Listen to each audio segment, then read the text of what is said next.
လေးတယောက်ကိုအရွယ်ရောက်လာတဲ့အထိဆက်ဆက်ရရွရွပြုစုခဲ့တဲ့လူတယောက်ကဘာလို့သူ့ကိုအဖေလို့ခေါ်ခွင့်မပေးရခဲ့တာလဲ那些欺负你的坏人我都记下来了长大了我要打回去我会越来越有本事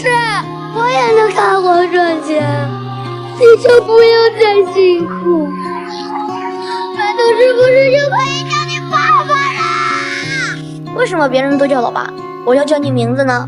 是因为馒头没本事有本事了就能叫老爸了တကူဇဆိုတာလောကကြီးရဲ့ကဲ့ရဲ့ရှုရှားမှုတွေကိုခံနေရတဲ့ထွက်ပြေးတင်းရှောင်နေရတဲ့သူတယောက်ပါ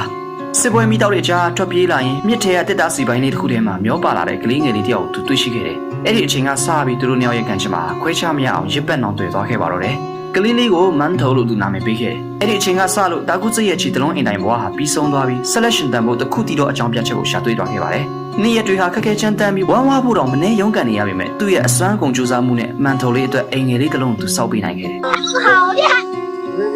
我们又有新家啦我喜欢你这个房子စင်ရနွမ်းပါလာတဲ့ဘဝမှာတော့သူတို့သားအဖနှစ်ယောက်ဟာအဖြစ်ကင်းစင်တဲ့ကလေးကစားနည်းတွေနဲ့အတူပျော်ရွှင်မှုကိုဖန်တီးနိုင်ခဲ့ကြတယ်才哥还是你的影子又跑不掉了我不信，我跑！哎呦，这个跑不快啊！你小子长力气啊！ဒါပေမဲ့တကူဇရဲ့မေတ္တာတရားတွေနောက်မှာနတ်ရှိုင်းတဲ့တိမ်ငယ်စစ်တွေကပ်ပါနေတယ်။သူ့ရဲ့ထွက်ပြေးပုန်းရှောင်နေရတဲ့အဆင့်တန်းကြောင့်မန်ထိုလေးရဲ့အနာဂတ်ထိခိုက်နစ်နာသွားမှာကိုသူအလွန်စိုးရိမ်ခဲ့တယ်။ဒါကြောင့်လည်းသူကိုယ်တိုင်ကျွေးမွေးပြုစုခဲ့တဲ့ကလေးကိုသူ့ကိုအဖေလို့ခေါ်ခွင့်မပြုခဲ့တာပါ我是谁呀？我可是馒头的开水跑得快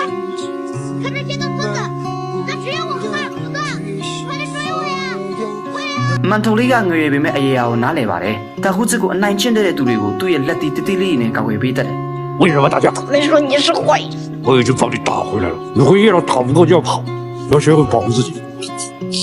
他们才是坏人ဒါဝမြင်တော့တကူဇဟာမန်ထိုလေးဘဝမှာခေါင်းပေါက်ပြီးဂုံတိတ်ခါရှိနေနိုင်ဖို့အတွက်အသက်ဆွမ်းရမယ့်အဆုံးဖြတ်ချက်တစ်ခုချလိုက်ပါတော့တယ်။ဒဏ္ဍာယူတွေရ9နှစ်မှတစ်ချိန်ပေါ်လာတတ်တဲ့တရေတင်မောကြီးစီကိုသူတွားခဲ့တယ်။အဲ့ဒီတင်မောပေါ်မှာတန်ဖိုးဖြတ်မရတဲ့ရတနာတစ်ခုရှိတယ်။အဲ့ဒီရတနာကိုရရင်မန်ထိုလေးအတွက်လှပတဲ့အနာဂတ်တစ်ခုဖန်တီးပေးနိုင်မယ်လို့သူယုံကြည်ခဲ့တယ်။ဒါပေမဲ့အဲ့ဒီတင်မောပေါ်ကအချိန်စာတက်နေတဲ့ယောဂဆိုးကြီးကလူတွေကိုတွေးဆနေတဲ့မိစ္ဆာတွေအဖြစ်ပြောင်းလဲပစ်နေမှန်းသူမသိခဲ့ဘူး။တကူဇကိုယ်တိုင်ကယောဂကူးဆက်ခံလိုက်ရတယ်။အစိတ်တွေပြန့်နှံ့ပြီးလူစိတ်ပျောက်တော့မယ်ဆိုတာသိလိုက်ရတဲ့အချိန်မှာသူ့ရဲ့နောက်ဆုံးအသိစိတ်နဲ့လှုပ်ခဲ့တဲ့အရာတစ်ခုကရတနာကိုအရယူဖို့နဲ့မန်ထိုလေးကိုကောက်ွယ်ဖို့ပါပဲ။သူဟာမိစ္ဆာအဖြစ်မပြောင်းလဲခင်လေးမှာရတနာကိုမန်ထိုလေးစီတွန်းပို့ပေးပြီးရက်ဆက်တဲ့စကားတွေနဲ့မန်ထိုလေးကိုထွက်သွားဖို့ပေါင်းထုတ်ခဲ့တယ်။ဒါပေမဲ့မန်ထိုလေးဟာရတနာကိုအလိုမရှိခဲ့ပါဘူး။အယေဟာတကူဇရဲ့အချစ်တွေမှန်းသိလိုက်ရတဲ့အခါ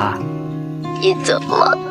你说出话呀叫声馒头好不好မိုးရေဆက်တွေကလောဘရဲ့မှတ်တွေကိုဆေးကြောပစ်လိုက်ပေမဲ့သူတို့နှစ်ယောက်ရဲ့မေတ္တာတရားကိုတော့ပုံမထင်ရှားစေခဲ့တယ်我踩住你了我踩住你了要不你逃不掉了要丢下我没有瞒只是听你讲的故事他不在怎么没有馒头谁来教训你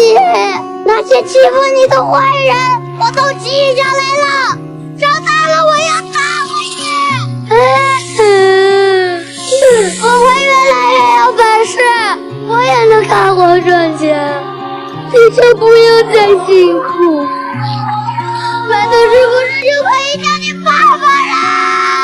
ဖခင်တယောက်ဟာဖျားနာနေချိန်မှာတော့ကျမ်းမာဟန်ဆောင်ပြီးတားဖြစ်သူအတွက်အလွတ်လုပ်ပေးတတ်ကြတယ်။တကူဇဟာစကလုံးတွေနဲ့မဖော်ပြတတ်ပေမဲ့လောကဒဏ်ရဲ့မုံတိုင်းတွေကြားမှာမန်ထိုလေးအတွက်ဘယ်တော့မှမိုးမရွာတဲ့ကောင်းကင်ဉာဏ်တစ်ခုကိုသူ့ခန္ဓာကိုယ်နဲ့ကာဝယ်တိဆောက်ပေးသွားခဲ့ပါပြီ။